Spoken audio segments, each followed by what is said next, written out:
बिस्मिल्लाहिर्रहमानिर्रहीम। मैं हूं अब्बास शबीर। आप मुझे फ़ेसबुक और यूट्यूब चैनल पर देख रहे हैं। काफ़ी नागा रहा, बीच में कुछ ऐसी ज़ाती मसरूफ़ियत रहीं। ईद की छुट्टियां थी। सुनने वालों को गुज़िश्ता ईद मुबारक।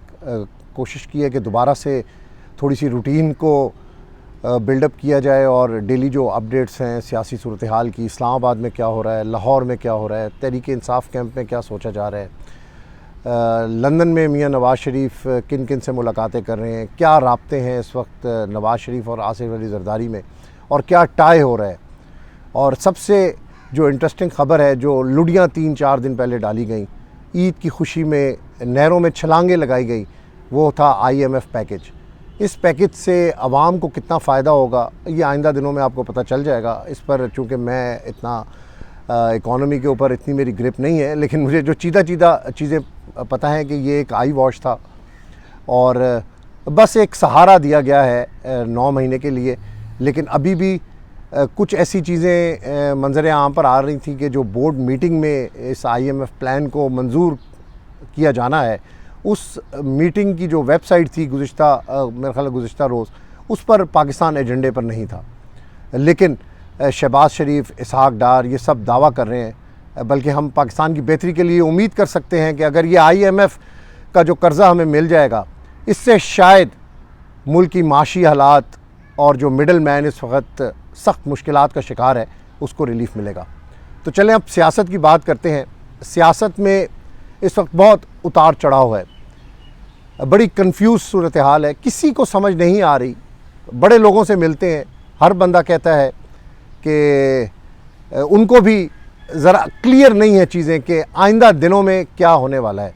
इसका मतलब है कि आइंदा दिन जो है वो बहुत सियासी लिहाज से इम्पॉर्टेंट है, क्योंकि शहबाज शरीफ की जो कामयाब हुकूमत है, अब उसका इख्तिताम हुआ जाना चाहता, जो टाइम है वो पूरा होगा अब कुछ ही दिनों बाद। तो फिर केयर टेकर हुकूमत आएगी। कौन केयर टेकर हुकूमत में प्राइम मिनिस्टर होगा, क्या कैबिनेट होगी, ये कुछ बातें लंदन से पहुंचने वाले जो लोग दुबई पहुंचे, वहाँ पर मुलाकातों में तय हुए, बातचीत हुई। लेकिन जो कंक्लूजन है, जिसको हम कह सकते हैं कि हतमी जो फाइनल स्टेज है, वहाँ तक अभी ये सियासी जमातें बातचीत में नहीं पहुँची। अभी तक हम इसको कह सकते हैं कि ये मामलात सारे डेडलॉक का शिकार हैं। डेडलॉक कब ख़त्म होता नज़र आएगा, और डेडलॉक कब ख़त्म होगा? जब केयर टेकर प्राइम मिनिस्टर का नाम अनाउंस हो जाएगा, पता लगेगा कि कौन से केयर टेकर प्राइम मिनिस्टर हैं, वो थोड़ी मुद्दत के लिए हैं या लॉन्ग टर्म के लिए है। अभी ये भी सारा कंफ्यूज मामला है। इलेक्शन होने हैं या नहीं होने, बहुत से ऐसे हल्के कहते हैं कि इलेक्शन होने जा रहे हैं। पीपल्स पार्टी की भी ये ख्वाहिश है, बल्कि पीपल्स पार्टी ने दुबई में आसिफ अली ज़रदारी ने बड़ा क्लियर कहा है कि पीपल्स पार्टी हर सूरत में इलेक्शन चाहती है।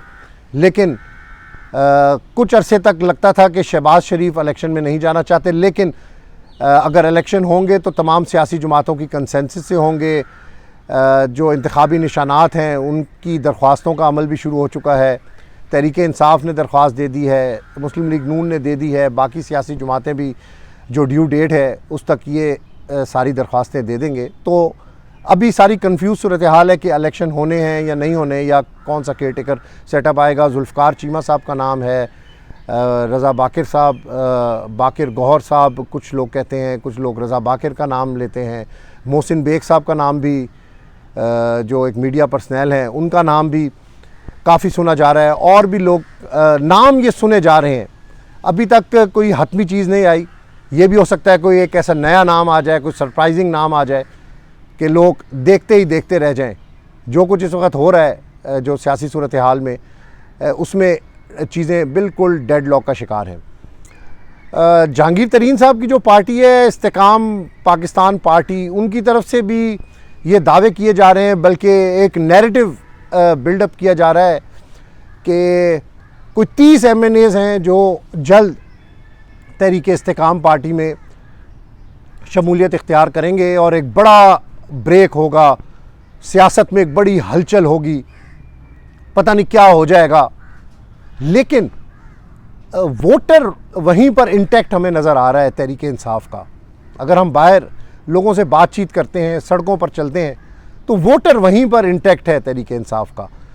तो ये शख्सियात को अपनी पार्टी में शामिल करवाकर मेरा नहीं ख्याल कि इतने जल्दी कोई खातिर ख्वाह नतायज हासिल कर लिए जाएंगे और हुकूमत बना ली जाएगी, जिस तरह ये दावे किए जा रहे हैं कि बिजली सस्ती कर दी जाएगी। अभी तो इलेक्शन नहीं हुए, अभी तो हुकूमतें नहीं बनी, अभी तो आप जीते भी नहीं हैं और आपने ये कर दिया कि हम बिजली सस्ती करेंगे। जो इस वक्त हुकूमत कर रहे हैं, जो 30 साल से हुक्मरान हमारे पर हुकूमत कर रहे हैं, वो आज तक बिजली इतनी सस्ती नहीं कर सके, वो आज तक बिजली नहीं दे सके। अभी भी गर्मियों में आप लोड शेडिंग का हाल देखें, सर्दियों में गैस की लोड शेडिंग होती है। तो अभी तक ये 30 साल में बुनियादी ज़रूरात ये लोग नहीं दे सके, जो अपने आप को बड़े मास्टर स्ट्रोक प्लेयर कहते हैं, सियासत के चैम्पियंस कहते हैं। और बेशक उनमें बहुत पुराने सियासतदान हैं जो कई मरतबा असेंबलियों में आए, लेकिन अभी तक कोई ऐसा हल सामने नहीं आ सका कि बिजली सस्ती दी जाए। तो ये दावे पार्टीज़ जब बनती हैं तो इस तरह के बहुत सारे दावे होते हैं, लेकिन जब मैदान अमल में ये पार्टीज़ आती हैं तो उस वक्त पता चलता है कि वोटर इनको घास डालता है या नहीं डालता। ये एक बड़ा लंबा प्रोसीजर है, एक बड़ा लंबा टाइम इसके लिए दरकार है। उसके बाद आप अवामी नुमाइंदों में मुंतकिल होते हैं। एक पार्टी से दूसरी पार्टी में छोड़कर आप चले जाएं तो आप कहें कि वो वोट बैंक सारा आपको मिल जाए, ये मुमकिन नहीं होता। पाकिस्तानी सियासत थोड़ी सी डिफरेंट है। पार्टीज़ को वोट मिलते हैं, कहीं कहीं शख्सियात को भी वोट मिलते हैं, लेकिन जहाँ जहाँ से लोग इस्तेकाम पार्टी पाकिस्तान में आ रहे हैं, मेरा नहीं ख्याल कि वहाँ पर कोई ज़्यादा ऐसी शख्सियात हैं, कोई ऐसे बड़े नाम हैं जिनके अपने कोई पर्सनल वोट हों और उनको वोट मिले। चलें, आइंदा आने वाले दिनों में ये चीज़ें भी बहुत सारी क्लियर हो जाएंगी। पंजाब में मार्केट के लिए पीपल्स पार्टी बड़ी सरगर्म है। पीपल्स पार्टी की ख्वाहिश है और कुछ हल्के कहते हैं कि पीपल्स पार्टी के साथ ये वादा भी हुआ है कि 25 सीटें पंजाब से पीपल्स पार्टी को दी जाएंगी, ताकि पीपल्स पार्टी सिंध में तो ऑलरेडी पीपल्स पार्टी के पैर जमे हुए हैं, ऐसी हुकूमत पीपल्स पार्टी बनाए। और पीपल्स पार्टी की सीनियर क़यादत की आसिफ अली जरदारी साहब की ये ख्वाहिश है कि बिलावल भुट्टो जरदारी मुल्क के अगले वज़ीर आज़म बने, जो कि पहले से तयशुदा था।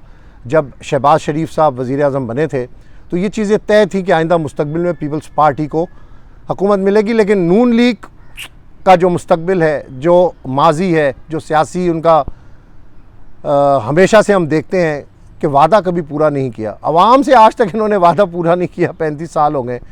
तो पीपल्स पार्टी से किस तरह वादा पूरा करेंगे?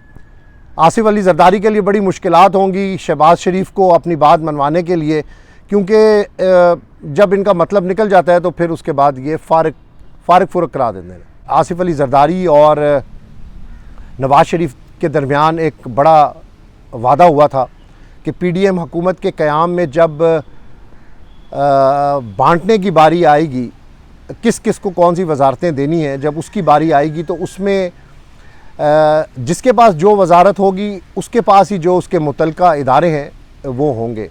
इंटीरियर मिनिस्ट्री मुस्लिम लीग नून के पास थी। पीपल्स पार्टी नहीं चाहती थी कि चेयरमैन नादरा को, तारिक मलिक को हटाया जाए, लेकिन उनको हटाया गया। तो इसी बार्टर सिस्टम के तहत तमाम इत्तेहादियों के साथ ये मशावरत से ये तय हुआ था कि ज़का अशरफ पाकिस्तान क्रिकेट बोर्ड के चेयरमैन बनेंगे। लेकिन कुछ लोगों ने अपनी ज़ाती ख्वाहिशात को इसकी भीड़ चढ़ाया है। अदालतों में ये मामलात लेकर गए हैं। 2 अदालतों से, लाहौर हाई कोर्ट और इस्लामाबाद हाई कोर्ट से उन अनासिर को शिकस्त हुई है जो पाकिस्तान की क्रिकेट को भारत से आगे नहीं देखना चाहते, क्योंकि एशिया कप की नाकामी जो मैनेजमेंट कमेटी थी ये उसके सर पर है। 14 मैचेस पाकिस्तान में होने थे जो नहीं हुए। इसकी नाकामी जो आइंदा वर्ल्ड कप के अंदर मामलात किस तरीके से तय होने हैं, आईसीसी की अहम मीटिंग्स हो रही हैं। इस वक्त तमाम बोर्ड के सरबराहान मुख्तलिफ बोर्ड्स के सरबराहान से राब्ते कर रहे हैं, लेकिन पाकिस्तान क्रिकेट बोर्ड का चेयरमैन नहीं है। अदालत में इस वक्त ये मामला है। अदालत फ़ैसला करेगी तो चेयरमैन पाकिस्तान क्रिकेट बोर्ड के इलेक्शन होंगे। लेकिन ये नवाज़ शरीफ साहब के करीबी साथी नजम सेठी साहब ये सारा कुछ करके गए हैं। तो आसिफ अली जरदारी साहब को ये देखना होगा कि वो अपनी कमिटमेंट ये मुस्लिम लीग नून किस तरीके से पूरी करती है। एक तरफ उन्होंने एहसान कर दिया, ज़का अशरफ साहब का नाम वज़ीर आज़म हाउस ने नॉमिनेट कर दिया, दूसरी तरफ अपने ही लोगों से मुख्तलिफ़ अदालतों में केसेस करवा लिए ताकि जो ये प्रोसेस है ये रुक जाए। इसमें क्रिकेट बोर्ड के भी कुछ लोग शामिल हैं वो भी नहीं चाहते कि सोने की चिड़िया से उठें। बड़ी बड़ी मराहत वो वहाँ पर ले रहे हैं। उनको पता है कि जब मैनेजमेंट चेंज होगी, नई मैनेजमेंट आएगी, तो मेरिट के ऊपर तकरीरियाँ होंगी और बहुत सारे लोग ऐसे वहाँ पर मौजूद हैं जो मेरिट पर पूरा नहीं उतरते। तो इसलिए ये सिर्फ एक मिसाल इसलिए आपको मैंने दी है कि जो वादे दुबई के अंदर हुए हैं या हो रहे हैं, उसमें किस हद तक कमिटमेंट होगी मुस्लिम लीग नून की, मियां नवाज शरीफ की, क्योंकि बहुत सारी ऐसी कमिटमेंट्स हैं जो पीपल्स पार्टी के साथ इन्होंने पूरी नहीं की, जिसकी मिसाल मैंने अभी आपको दी है कि क्रिकेट पर वार करवाया है इन्होंने इस मामले को अदालतों में ले जाने के लिए सर तोड़ कोशिश की है, अपने स्लीपर सेल्स के ज़रिए सारी वारदातें करवाई हैं। लेकिन अच्छे दिन आने वाले हैं, मुल्क की सियासत में भी बेहतरी आएगी, क्रिकेट में भी बेहतरी आएगी, खेलों के मैदान भी आबाद होंगे और पाकिस्तान क्रिकेट बोर्ड का एक मुस्तकिल चेयरमैन अपॉइंट होगा। सियासी सूरत हाल, क्रिकेट और दूसरी अदालती सूरत हाल पर आपको आगाह करता रहूँगा। अब तक के लिए अब्बास शबीर को इजाज़त दीजिएगा। अल्लाह ने के बाद।